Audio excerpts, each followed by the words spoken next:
When he talks like this, understand one thing immediately: he's not confused. He's not overwhelmed. He's not figuring things out. He is using you, and you can identify at the moment his words are designed to keep you hopeful, but never committed, comforted but never secure, attached but never respected. This isn't about blaming him. It's about waking you up to the reality that your time, your energy, and your emotional life are too valuable to be spent on someone who benefits from your presence while giving you nothing real in return. The truth is simple. A man who wants you shows it with clarity, not poetry. He shows it with consistency, not excuses. He shows it through action, not emotional crumbs tossed your way at the exact moment he fears losing access to you. And if his voice only grows warm when he senses you pulling away, that's not love, it's strategy. It's an attempt to keep the door cracked open so he can walk in whenever he wants, without ever staying long enough to build anything meaningful. You've been told to be patient, to understand him, to give him space, to be low pressure. But here's the reality you must face. Patience becomes self-betrayal when it's used as a leash on your potential. Understanding becomes weakness when you're understanding a man who refuses to understand you. Space becomes manipulation when he uses it to disappear until it benefits him to return. You don't need to wait for him to get ready. If he's ready for your body, for your emotional support, for your attention, then he's ready for honesty. If he hides behind half-truths, blurred intentions, and emotional ambiguity, it's because clarity would expose the fact that he's not willing to give you what he knows you want. And instead of letting you walk away, he would rather keep you confused, because confusion is the best tool for control. People who fear losing you speak clearly. People who fear losing access speak vaguely. This speech is not about bitterness. It is about responsibility. Your responsibility to stop rewarding inconsistency with your loyalty. Every time you respond to the message he sends at midnight, every time you allow him back after disappearing for days, every time you let his words outweigh his actions, you are training him. You are teaching him that he can have the benefits of you without the commitment to you. The world doesn't treat you the way you deserve. It treats you the way you permit. And the moment you choose to raise your standards, you will no longer be you. Because men who seek convenience do not chase women with boundaries. They retreat, they vanish. They look for someone easier, someone they can confuse, someone who isn't awake yet, and that is a blessing. Let him leave. A person who walks away when you set a boundary is proving that the boundary was necessary. You must understand that your life moves in proportion to the truth you are willing to confront. You don't rise by hoping someone will change. You rise by changing what you tolerate. If a man talks in a way that keeps you guessing, if he gives you the language of affection without the structure of commitment, you owe yourself the courage to walk away. Not because you're punishing him, but because you are protecting you. There is nothing noble about staying loyal to someone who is only loyal to his advantages. You were not built to be a placeholder, a backup plan, or a temporary emotional escape. You were built to be chosen fully, intentionally, and without hesitation. And a man who truly sees you will choose you without needing to be convinced. Your strength is not found in how long you can endure mixed signals. It is found in how quickly you can recognize them and step away. Power is refusing to cling to someone who only speaks beautifully when he fears losing the benefits you provide. Power is not waiting for his inconsistency to become commitment. Power is remembering that your heart is not a playground for unfinished men. You were not put on this earth to be used. You were put here to grow, to elevate, to build a life rooted in authenticity and dignity. And the first step toward that life is refusing to let someone's vague words dictate your worth. Walk away from the man who talks like this. Not because he is evil, but because you are finally choosing yourself. Manipulation always hides behind vagueness. And the moment you understand that, your entire life changes. People who intend to treat you well speak with clarity. People who intend to use you speak in shadows, half-truths, blurred intentions, words that sound warm but lead nowhere. Vagueness is not accidental. It is a deliberate strategy. It gives them the benefits of your presence without the responsibility of commitment. It keeps you hoping, guessing, waiting, and doubting yourself. And the more uncertain you become, the more control they gain. When someone wants to manipulate you, they don't attack your strength. They attack your certainty. They make you question what you heard, what you felt, what you saw, even what you know deep inside.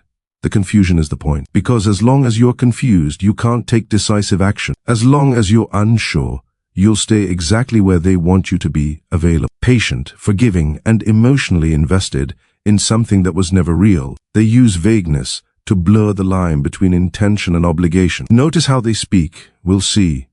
I'm not ready, but I don't want to lose you. Let's just go with the flow. Don't overthink it. I need time, I'm figuring things out. Every vague sentence serves the same purpose: to buy them more access to your energy without giving you the respect of clarity. They want the comfort of you without the commitment to you.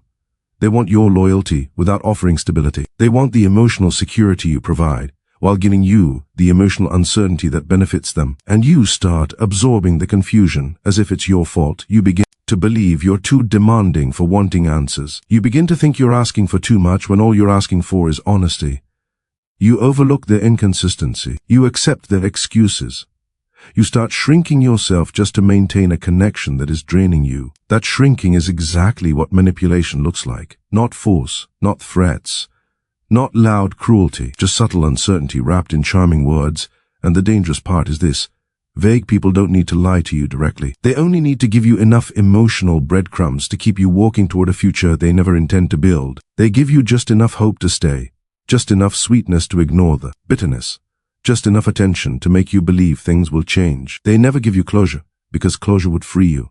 They never give you clarity, because clarity would empower you. They never give you truth, because truth would expose their intentions. Instead, they surround you with ambiguity, and you start filling in the blank with who you wish they were, not who they've proven themselves to be. But here is the turning point.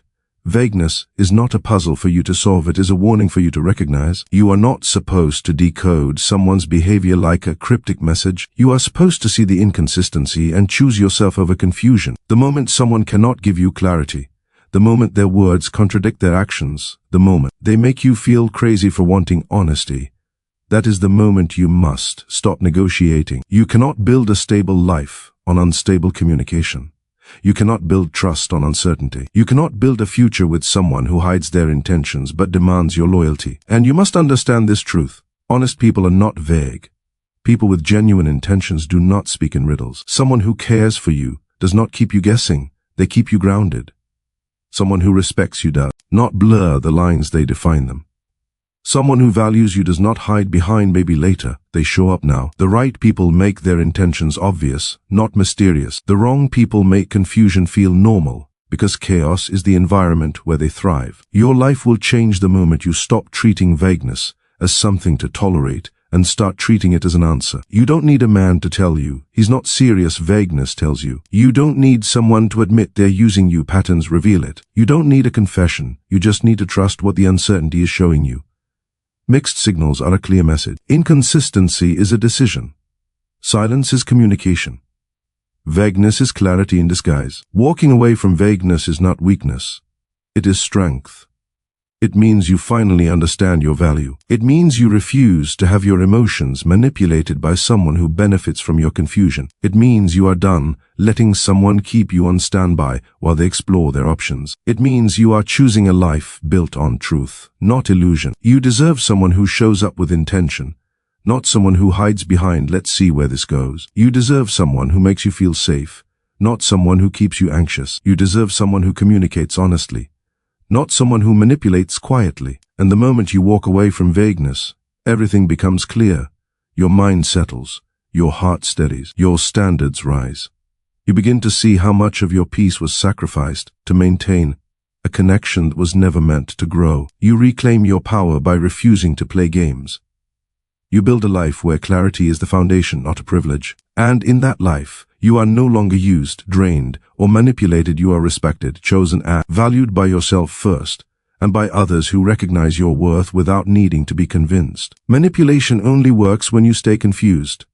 Strength begins the moment you choose clarity over comfort, truth over fantasy, and self-respect over someone's vague promises. Your value is revealed by the standards you enforce, and the moment you understand that, you stop negotiating with people who rely on your softness to take advantage of you. Standards are not rules you make for others, they are boundaries you set for yourself. They are the line between respecting your worth and allowing someone to diminish it. When you raise your standards, you don't become difficult. You become impossible to exploit. You stop accepting half-love, half-truths, half-effort, and half-time. You stop tolerating people who only show up when it benefits them. You stop giving chances to those who consistently choose your absence over your presence. Standards are not walls, they are filters. They don't shut people out, they reveal who was never meant to stay. People treat you according to what you allow.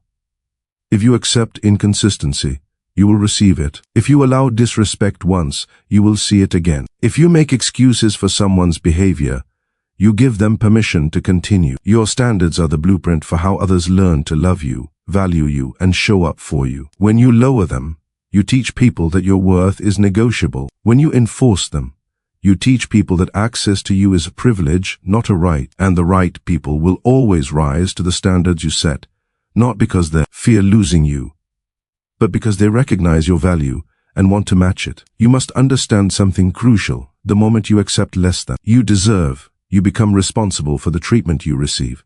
And that responsibility is not a burden, it is power. It means you are not helpless.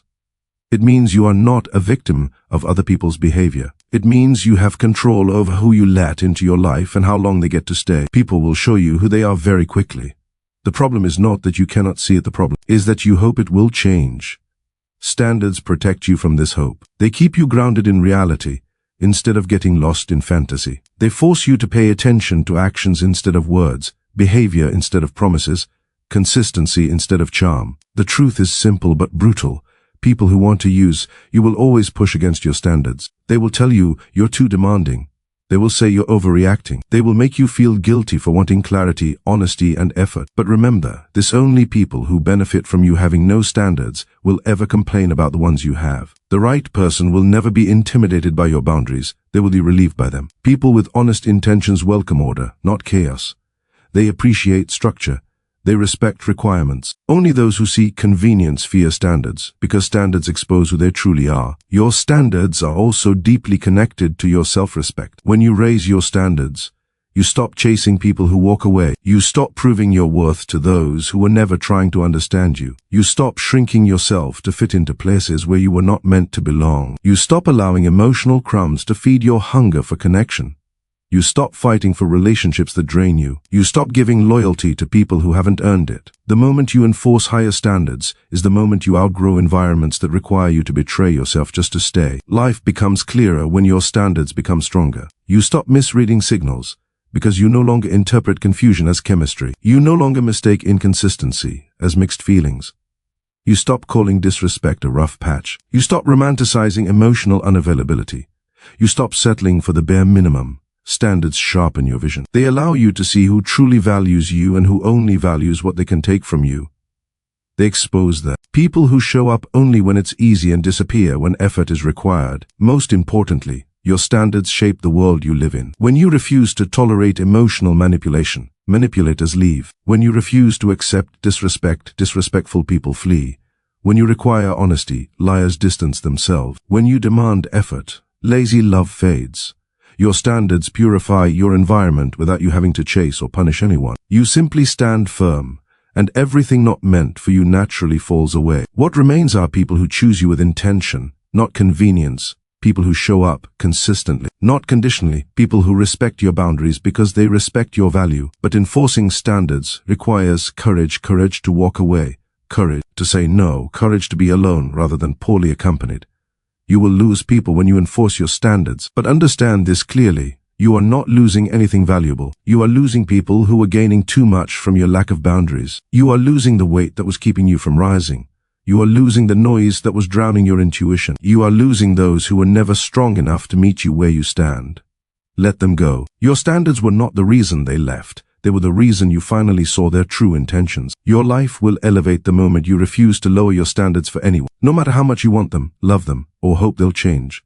You set the price for entry into your world. You decide what energy you accept. You decide what behavior is allowed. You decide who gets the privilege of your presence. That decision shapes your relationships, your peace, your confidence, and your future.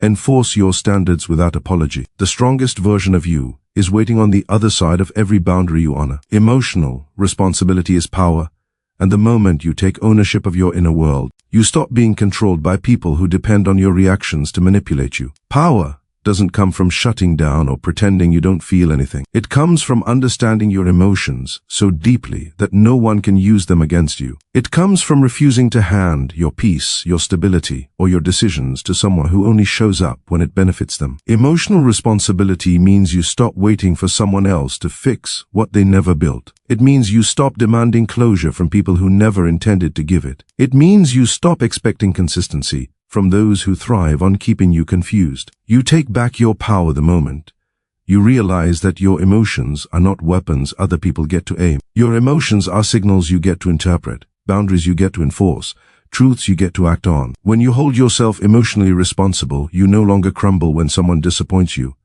You evaluate, you observe, you adjust. You don't beg for clarity. You create clarity through your actions. If someone's words and behavior don't align, you don't chase them for an explanation.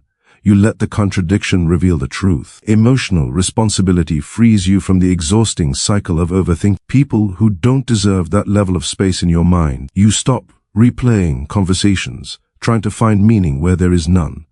You stop rewriting their excuses into reason. You stop carrying the weight of people who refuse to carry even their share. Instead, you choose reality over hope, patterns over promises, and self-respect over attachment. People who lack emotional responsibility always want you to take accountability for their behavior. If they hurt you, they blame your reaction. If they disappear, they blame your expectations. If they disrespect you, they blame your standards. They turn your pain into their excuse and your compassion into their opportunity. And the more you absorb their chaos as your responsibility, the more they control you. Emotional responsibility breaks this cycle. It forces you to stop apologizing for their behavior. It forces you to stop fixing problems you didn't create. It forces you to stop explaining yourself to people who are committed to misunderstanding you. Instead, you shift the focus where it belongs, on your choices, your boundaries, your future. This is where strength is born. When you stop saying, "He made me feel this way," and start saying, "I will no longer allow this," you become untouchable. When you stop depending on someone else's validation to feel valuable, you become unstoppable. When you stop internalizing someone's inconsistencies as reflections of your worth, you become unshakable. Emotional responsibility does not protect you from pain.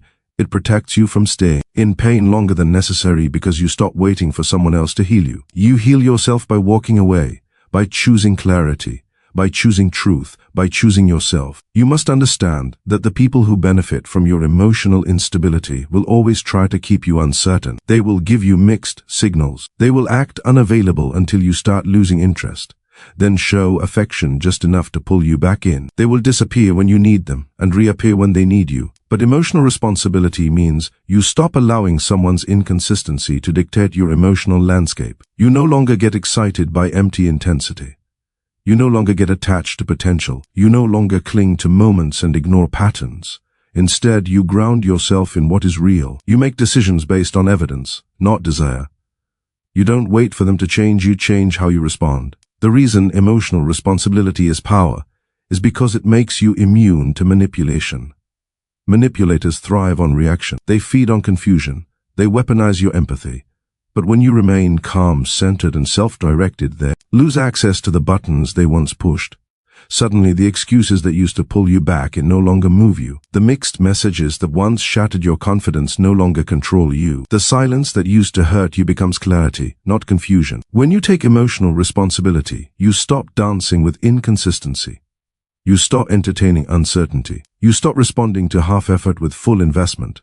And this internal strength transforms your entire life. Your relationships become healthier because you no longer tolerate emotional instability. Your decisions become wiser because they are no longer driven by impulse or fear. Your confidence grows because you trust yourself to handle whatever comes. And most importantly, you stop mistaking attachment for love. You see people clearly, not for who you want them to be, but for who they consistently show you they are. And when someone shows you they cannot meet you where you stand, you don't try to drag them up. You let them go. Emotional responsibility is not coldness.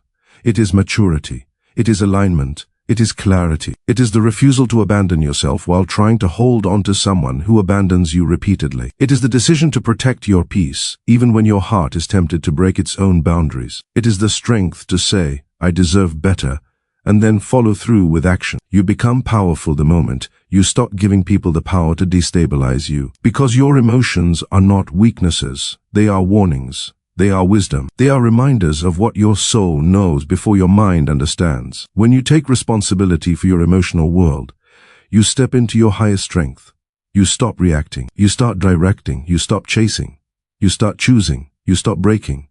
You start becoming. And the life that follows is one built on truth, clarity, and self-respect. Because emotional responsibility is not just power, it is freedom.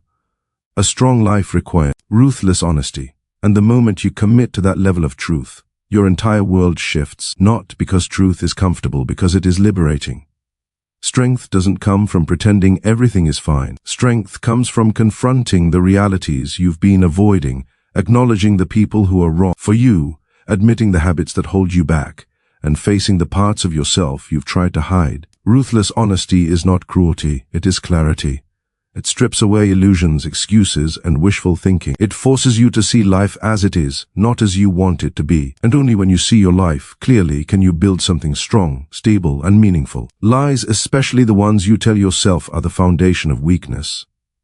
Truth is the foundation of power. Ruthless honesty means admitting when someone doesn't care as much as you hoped they did. It means acknowledging when a relationship is draining you more than it's building you. It means accepting that mixed signals are not signs of confusion. They are signs of someone who refuses to choose you. You cannot develop a strong life while clinging to fantasies. You cannot grow while telling yourself stories to soften reality. The truth might break your heart for a moment, but lies break your life over time. And the longer you avoid the truth, the deeper the damage becomes. People stay stuck for years, not because they lack opportunities, but because they refuse to be honest about the situations they're in. They blame luck, circumstances, timing, anything but their own refusal to confront reality. Ruthless honesty tears away the fog and shows you exactly what needs to change. A strong life demands that you stop lying to yourself about your own patterns. You cannot grow if you won't admit the habits that sabotage you. You cannot rise if you cling to excuses. You cannot become your strongest self if you defend your weaknesses more passionately than your potential. Honesty means admitting when you're procrastinating, when you're avoiding discomfort, when you're settling for less, because it's easier than raising your standards. It means acknowledging the ways you contribute to your own suffering. This is not about self-blame. It is about self-awareness. When you take ownership of your patterns, you gain the power to change them. When you justify them, they own you. A strong life begins the moment you stop explaining your limitations and start confronting them. Ruthless honesty also requires you to face the people you allow into your life. Not everyone deserves access to you. Not everyone deserves your loyalty, your time, your energy, or your heart. Some people stay close only because you refuse to see the truth. They drain you, manipulate you, or use your kindness as currency. You cannot build strength while surrounding yourself with people who benefit from your weakness. You cannot create a powerful life while allowing emotional parasites to feed on your resilience. Ruthless honesty demands that you see people for who they are, not who you hope they'll become. It means watching behavior, not believing words. It means measuring consistency, not falling for charm. It means letting go of anyone who forces you to lower your self-respect in order to keep them. And yes, ruthless honesty is uncomfortable. It forces you to confront the parts of your life where you've been choosing comfort over growth. It demands that you admit when something isn't working, even if you've invested time, love, hope, or effort into it. But the discomfort is temporary. The strength it builds is permanent. When you choose honesty, you choose direction. You choose clarity. You choose progress. You choose yourself. The truth may feel harsh in the moment, but it gives you back your control. Lies feel soft, but they steal your future. A strong life is built on decisions made from truth, not denial. You can't heal what you refuse to face. You can't fix what you pretend is fine. You can't move forward while holding on to illusions. Ruthless honesty says, here is the reality now. What are you going to do with it? And the moment you answer that question with action, you step into a new level of power. You stop waiting for people to change. You stop waiting for perfect timing. You stop waiting for external validation. Instead, you start making choices that align with your values, your goals, and your self-respect. You start raising your standards. You start protecting your peace. You start building a life that reflects your truth, not your fears. Ruthless honesty also reveals your strength in the face of loss. When you let go of what is no longer good for you, you create space for what is. When you stop lying to yourself about someone's potential, you allow real love, real respect, and real loyalty to enter your life. When you stop pretending that mediocrity is enough, excellence begins to find you. Honesty doesn't destroy relationships, it exposes the ones that were never real. Honesty doesn't break your life, it breaks the illusions that were keeping you small. A strong life requires ruthless honesty, because truth is the only solid ground you can build on. Everything else collapses eventually. When you live honestly with yourself, with others, and with your choices, you become unshakable. Your relationships become healthier. Your decisions become wiser. Your confidence becomes unbreakable. Your direction becomes clear. And your life becomes aligned with who you truly are, not who you pretended to be. Ruthless honesty isn't harshness. It's liberation. It is the courage to face reality so you can rise above it. It is the strength to stop lying to yourself so you can finally build a life worthy of your potential. A strong life starts with truth unfiltered, unsoftened, and undeniable, because once you see the truth, you will never again settle for anything less than the strength, clarity, and freedom that honesty brings.